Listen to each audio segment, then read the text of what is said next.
Good morning and welcome to the Point. Well, this unsettled political environment that we are in seems bound to continue, at least for a while. And this morning you'll see two very different views of what's going on here in our country. Starting with the Michigan Democratic Party Chairman Brandon Dillon, who was just last week re-elected to that position. Mr. Chairman, thanks for doing this. Congratulations on your re-election. Thank you. This is an interesting conversation we're about to have because it was about 3 months ago, right after the election. You came in. By the way, I want to thank you publicly for doing that. That wasn't your favorite moment in time. I've had better weeks. Obviously, the election did not go the way you wanted it to do. We talked about the election then. But I want to look forward now because there's a lot that's happened in the 3 months that have transpired. Obviously, we're about a month into the Trump presidency. But some of the folks who would appear to be, and I don't want to assign any labels to people, but would appear to be voters that you might be able to entice to the polls in 2 years have really gotten active, not just here in Michigan, but here in Michigan and elsewhere. How does that impact you and your job as the chairman of the Michigan Democratic Party? Well, it makes it easy in some respects and harder in some respects. I mean, you're right. We've seen an unprecedented level of activity, activism, people showing up, not just at protests and other events, but at our county party meetings. The convention we had last weekend in Detroit had 5,000 people show up. It's the largest one that anybody can remember in the last 35 to 40 years. These are new people coming in. I think some of them are people who were activated by the Bernie Sanders campaign and want to see change both within the party and within the political system. But there's a lot of people, I think, who woke up on November 9th and kind of had a moment like, maybe I didn't do enough to prevent Donald Trump from being president. So they are getting active. We're trying to make sure that we are not leaving anybody on the bench. We put out a plan at the convention for an 83 county strategy this year to really start getting to work in 2017, organizing, channeling that enthusiasm, and trying to make sure that that translates into building a more stronger foundation for our campaigns in 2018. I'm going to give you a premise. Please disagree, feel free. But this looks a lot to me like the Tea Party movement that we saw that formed more or less around the time of the Affordable Care Act, maybe a little before that. And some of the same issues are out there. Again, the Affordable Care Act. And now you have congressmen going back to their districts, being shouted down by constituents because they're trying to repeal it, when before it was congressmen going back to their district being shouted down by constituents saying that they didn't want it. So, I mean, this is very similar, at least in my view. It's almost like a mirror image of what happened in 2009 and 2010. You're seeing people really trying to hold their elected officials accountable. I saw the town hall that was here in Grand Rapids with Justin Amash. I mean, these are huge crowds. You've seen the same thing in Utah and in California. And we're seeing this all over in Michigan, where we have people showing up at congressman's office to try to ask, you know, how they feel about these issues. But people, they want answers. I think they're afraid. There's a lot of people who've benefited from the Affordable Care Act, but there's people who are afraid about Medicare, they're afraid about Social Security, they're afraid about a whole host of issues that seem to be up in the air right now. And you're right. Well, I would say, you know, in terms of ideology, these are polar opposites, but in terms of the energy and how people are choosing to take that frustration and channel it into action is very, very similar. And so you, as the chairman of the party, then are faced with a similar problem that Republicans had when all of that started, because on one hand, you welcome the manpower. On the other hand, you do have to channel it because it creates a broader, more diverse set of thoughts, perhaps, within the party. And in the case of Republicans, many of them will pull to the right. In the case of some of these activists, it may pull to the left. But nonetheless, you've got to find room for everybody. Well, you're right. It's a good problem to have. I'd much rather have this problem than having to drag people kicking and screaming to come out and do the things that we need them to do. But I think what you're seeing is, you know, folks are wanting the Democratic Party to get back to where the Democratic Party was years ago, to clearly show that we are on the side of working people, that we have a clear mandate to go out and fight for people who the system is not working for. I think we've allowed ourselves to get lulled to sleep when we had the presidency for the last 8 years and didn't do the kind of connection with our base and making sure that we're communicating with them. We're going to make sure we don't make that mistake again. And I think the issues that people are talking about, preserving health care, preserving Medicare, wanting a system of campaign finance reform that isn't geared towards massive corporate donors, are pretty mainstream issues. But you're right, there's a lot of energy that you have to channel and make sure that it is used in a way that ultimately does what most, I think, every Democrat wants, is more Democrats to get elected. When you look at these people that are turning out, and when you look at what Republicans are trying to do, last week Congressman Heising was here. Two of the things he talked about: repealing, replacing the Affordable Care Act, repealing, replacing Dodd-Frank. Those are two major landmark pieces of legislation passed during the Obama administration. And I asked him, so I will ask you as a practical matter, because you're not just the chairman of the party, you're a student of the way government works, having served in the State House and your experience elsewhere. If you don't have 60 votes in the Senate, how much of this can you really accomplish? Because at least so far, with the possible exception of Joe Manchin, Right.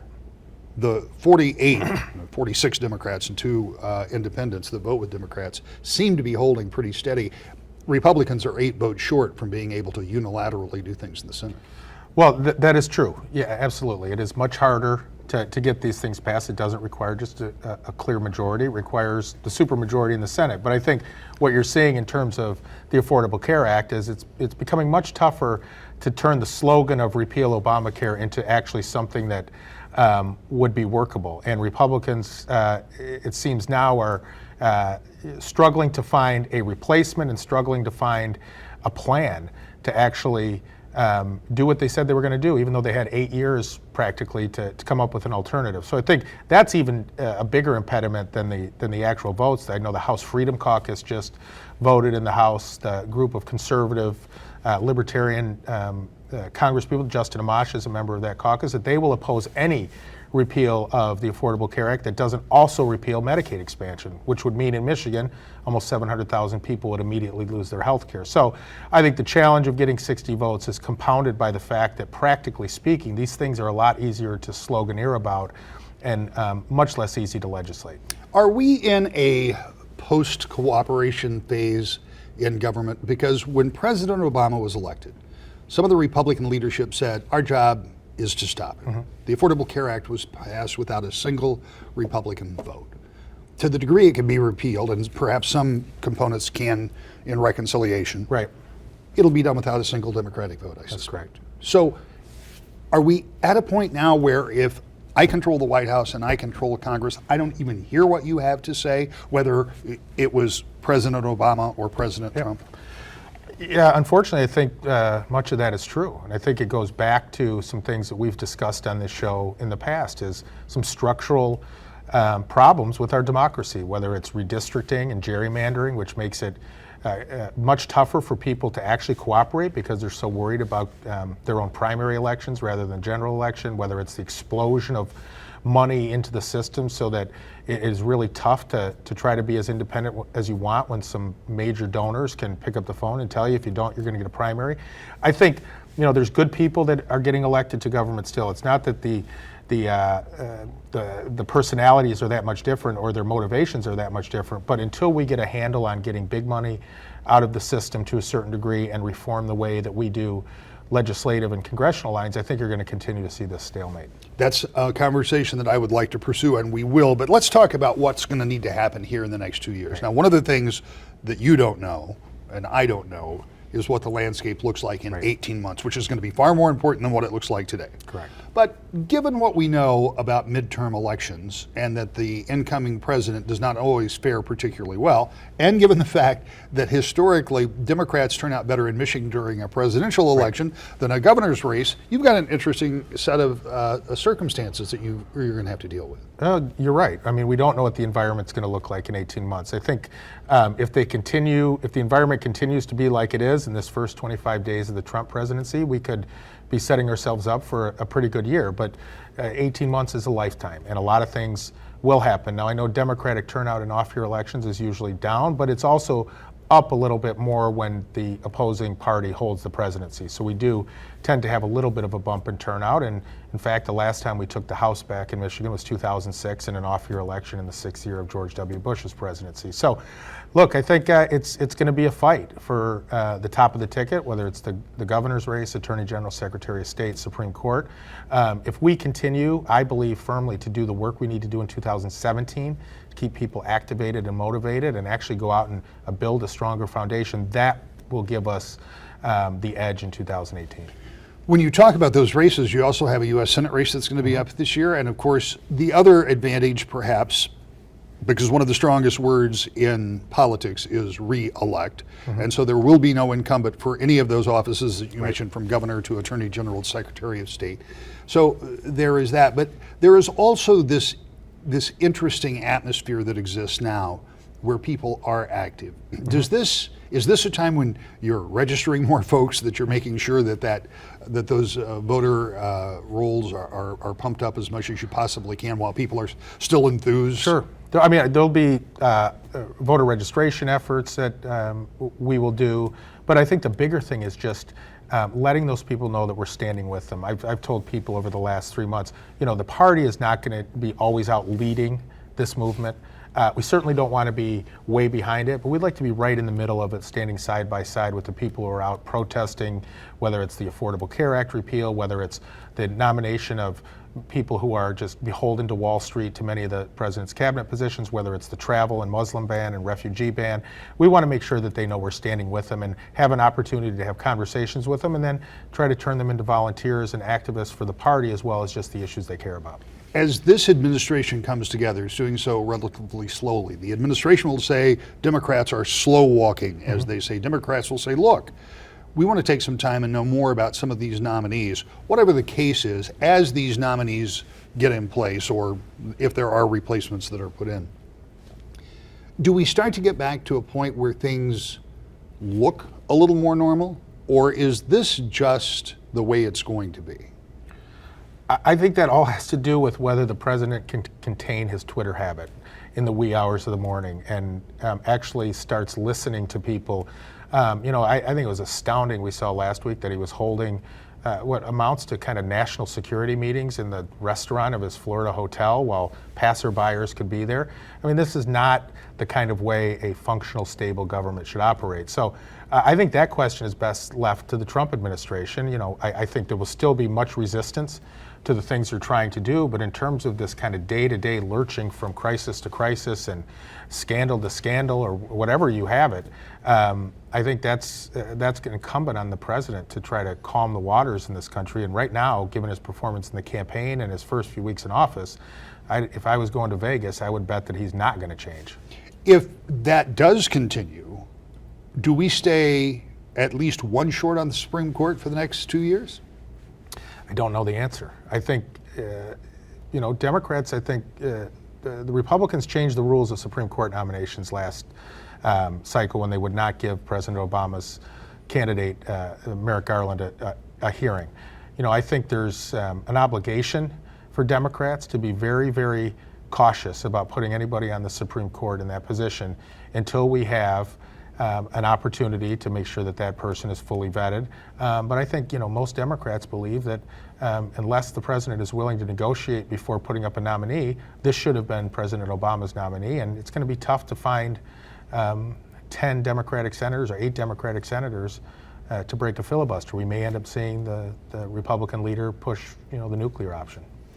And if that happens, then I would suggest that very little else gets done in the Senate. I mean, because that's going to poison the well if that happens. Yeah, look, I mean, every action has a consequence. And the Republicans played a skillful political game last year to hold up President Obama's nominee. But now they have to, I think, play by the rules that they set. And while that may not be the best way for the Senate to operate, I think at some point you're going to have a meeting of the minds there to figure out how we're going to move forward and deal with what are legitimate concerns from Democrats about what happened in the past, with balancing that with the obligation that we do have a constitutional obligation to make sure that the Supreme Court is filled and that we have a government that functions. But again, Republicans control everything right now. They control Washington, they control Lansing. They're the ones that have the responsibility to make this government function. And Democrats at this point are the opposition party, and I think we're going to be looking for opportunities to work with them when we can. But ultimately, we want to let people know that we're fighting for them, and that the issues that we care about are not just lost just because Republicans have total control. There is one point of view. A very different point of view is up just after the break when we talk to the chairman of the Republican National Committee, Michigan native Ronna Romney McDaniel, about her thoughts. Next, To the Point.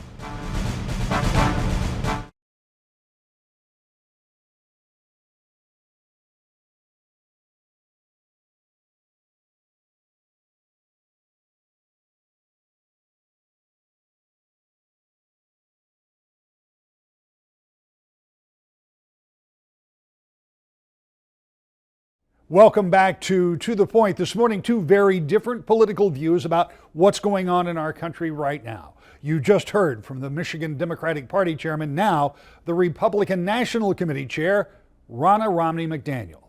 To the degree you can, walk me through this process. When you were in Grand Rapids on December 9th, I tried to catch you as you went through the audience because it was all the buzz. And I said, if President-elect Trump wants to make an announcement about something in Michigan, because he had already announced that he was going to choose Betsy DeVos for Department of Education. She spoke that night, but he didn't make the announcement.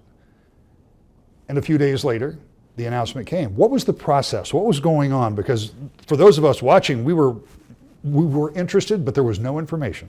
Well, I'm not going to share my private conversation with the president, but needless to say, we did meet.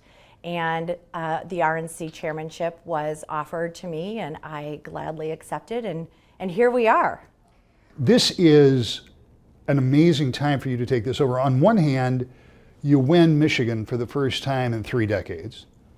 On the other hand, because of this last election, it would appear, at least today, that the folks that you will be running against in 2 years are energized, they are mobilized, they are protesting, they're turning up a lot of places. Does that make your job harder?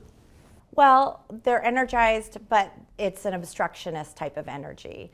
We have a new president, and from the very beginning, the Democrats have said, we're not going to work with you at all. And they boycotted his inauguration. We've seen protests. We're seeing them walk out on cabinet confirmation hearings.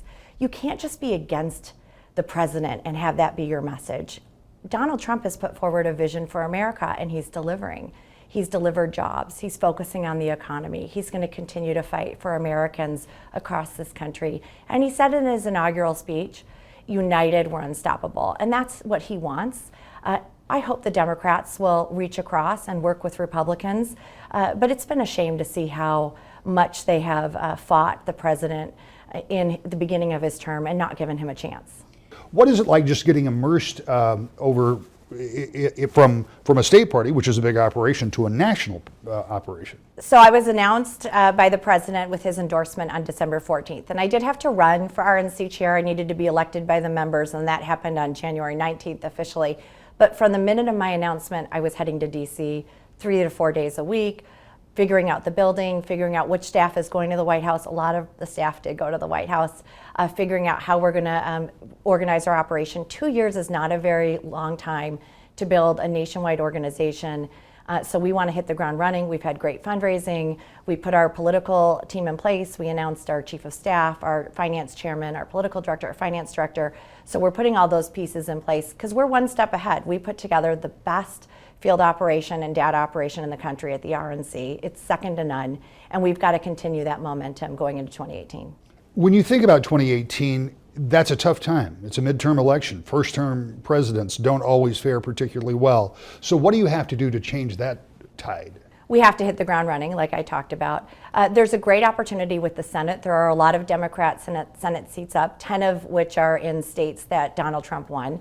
So the map works for us. We could potentially get to that 60-seat threshold in the Senate. But yeah, we've got to be mobilizing our voters. We've got to be messaging to them, and we have to continue outreach and reaching out to new voters. And that's going to happen through this administration and what they're doing. When you see Donald Trump having negotiations with Ford and $700 million being invested back in Michigan, and Dow, and jobs being invested back in Michigan, and saying we're going to pull out of TPP because it didn't advantage Michigan workers, and we're going to do more bilateral trade deals, and meeting today with the Prime Minister of Japan. Those are the types of things we want to see from a president, and I think the voters are going to take note and say, this is a person fighting for us. It looks to me like there were a lot of people who voted in this last election cycle who either hadn't voted for a long time or maybe hadn't ever voted at all. So the challenge is, how do you keep them energized, particularly the new voter or the first time and a long time voter, because it's not a habit. A lot of people vote every election cycle, they do it by writ, but if these people, as I suspect, were new or new for in a while, how do you keep appealing to them? Well, the president's already doing that by keeping his word and his campaign promises, but we have to continue energizing them and showing that Republicans are there to fight for the American people. And when we focus on jobs and the economy and national security and trade deals that are benefiting American workers, those are the types of things that voters want to see. But we also have to recognize that those voters don't always come out in midterms. So we have to make sure our data is sound and that we're continuing to build a ground game in states, which the RNC did early, which is what made the difference in states like Michigan. We were on the ground 2 years before the election, before the candidates were even in place. And that's the type of infrastructure we need to continue to build to be successful in 2018.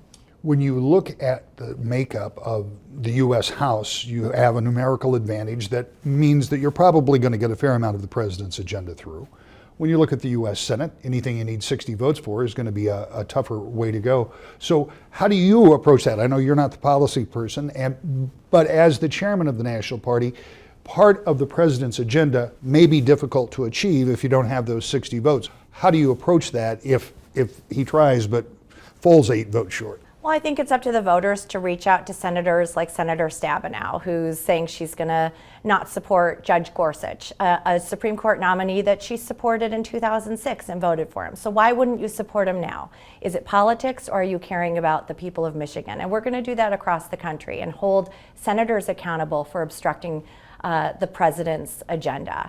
And it's not just the president's agenda, it's what the people of this country voted for. They wanted President Trump. They wanted to see action. They want to see 9 justices on the Supreme Court. So as this happens, it's important that the voters and the people continue to put pressure on those senators that are standing in the way of progress. Do you think that jobs, you've mentioned twice, obviously very important in a state like Michigan, is there one part of this president's plan that is more important than the rest when it comes to the electoral process and elections? And obviously I'm focusing a lot on elections, but that's very much what you're going to be focused on.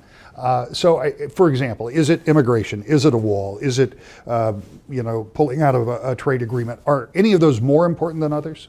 Well, that's for him to decide and make that agenda. But the one thing that President Trump has said over and over again, that the most important thing to him is the American people.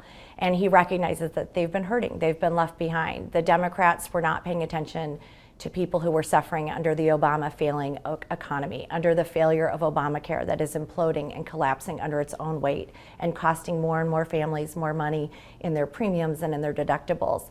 And so President Trump recognizes that people have been hurting under President Obama, and he's going to find a way to put solutions in place that are aimed towards helping the American people. We've talked about the politics of it. You said as much as you're going to say about how you got to this point. So now let me ask you about the logistics of it. Here you are in Michigan, traveling most days, I think, from your home to Lansing, or being home most nights.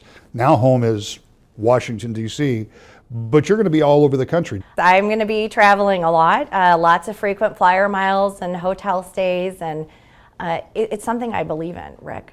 I have seen in our state what Republican policies did to turn around Michigan. It's personal to me. Under Granholm, I saw friends losing their jobs. I saw them going bankrupt. I saw them losing their homes and families being torn apart. And then I saw what Republican leadership did in our state. And I believe in President Trump and what he's doing. And so I'm willing to put that time in and sacrifice that time because I believe in what he's doing for our country and for families in America. Two very different takes on the very same subject, the state of politics in our country today. I'll be back with a final note and more to the point.